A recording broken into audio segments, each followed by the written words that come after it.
Glucose হচ্ছে আমাদের প্রত্যেকটা সেলের মেন ফিউল সোর্স। আমরা যখন 4-5 ঘন্টা হয়ে যায় কিছু খাইনি, তখন কি হয়, আমাদের ইনসুলিন লেভেল ধীরে ধীরে কমতে থাকে। এর ফলে কি হয়, ব্লাড গ্লুকোজ লেভেলও কমে যায়। তখন গ্রেলিন লেভেল আপ হতে থাকে, যে কারণে কি হয়, আমাদের খিদে পায়, মনে হয় যে খিদে পাচ্ছে, পেটে যেন কিছু একটা যেন হচ্ছে, যেন মনে হচ্ছে খিদে পাচ্ছে। কিন্তু যখন আমরা 12 থেকে 16 ঘন্টা ফাস্টিং করি, কিছু না খেয়ে থাকি, আমাদের লিভার এবং মাসেলের গ্লাইকোজেন স্টোর ধীরে ধীরে ডিপ্লিট হতে থাকে, ধীরে ধীরে ব্রেকডাউন হয়ে যায়।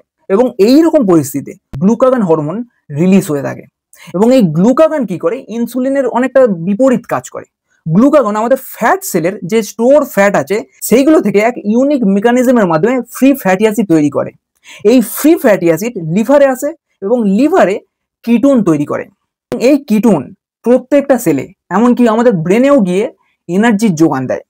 কিটোনের মধ্যে মূলত অ্যাসিটোন, বিটা হাইড্রক্সি বিউট্রেট এবং অ্যাসিটো অ্যাসিটেট তৈরি হয়। গ্লুকোজের পরিবর্তে কিটোনের মাধ্যমে আমাদের ব্রেন ফিউল হচ্ছে, যেন অনেকটা কাটা তেলের পরিবর্তে কোনো মেশিন কেরোসিন বা গ্যাসোলিনে চলছে। যার ফলে আমরা যখন লং টার্ম ফাস্টিংয়ে থাকি, আমাদের মেন্টাল ক্লিয়ারিটি, মেন্টাল ফোকাস অনেক অনেক বেটার হয়।